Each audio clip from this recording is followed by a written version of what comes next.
This is my physics lab for projectile motion. The purpose of this lab is to observe and measure the position of an object as it is thrown like a projectile using tracker and to create a computational model to visualize the differences in position when drag is involved versus when it is not.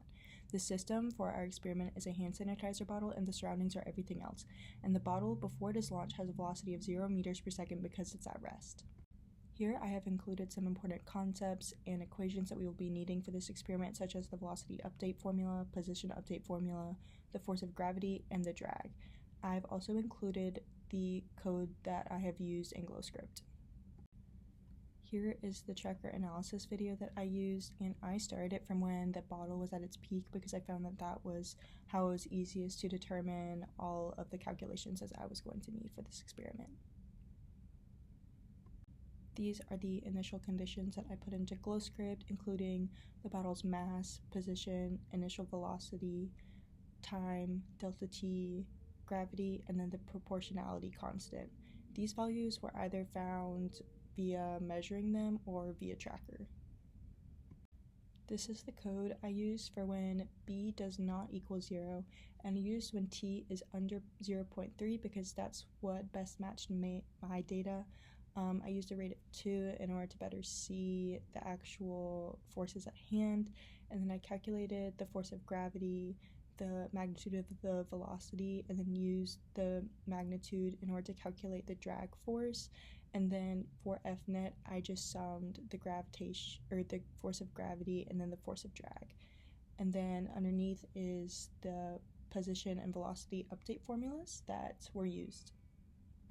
So when b equals 0, that means that there is no force of drag acting on the object, and as you will see, the bottle would have taken a longer arc length than when there is drag involved, and the velocity would increase at a faster rate. And then when b is greater than 0, that means there is a force of drag acting on the object, and as you can see here, the velocity is increasing at a slower rate, and also the bottle would not be traveling as far due to the force of drag acting on the object. So here we have a comparison between all three results with the experimental model and then both computational models with and without drag.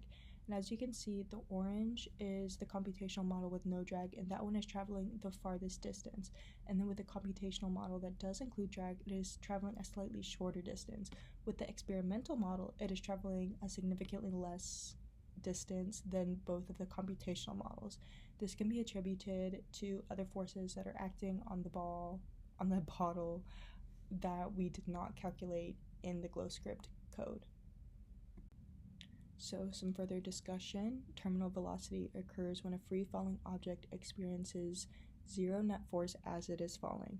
Do any of our graphs predict a terminal velocity? Our graphs don't show a terminal velocity because the velocity is increasing at a steady rate instead of slowly decreasing and then reaching a plateau. What similar experiment could we use to find the terminal velocity of our object? We could conduct the same experiment, but we could drop the bottle from a higher height because it will take a certain amount of time for terminal velocity to be reached, and we just didn't allot for that amount of time.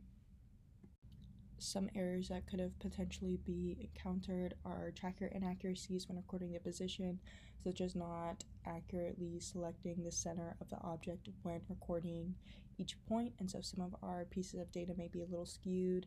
We could have some errors when we're rounding, when determining the proportionality constant or the velocity, and like I said earlier, there could be some other forces that are acting on the bottle that we're not able to calculate that are affecting the change in position and the velocity.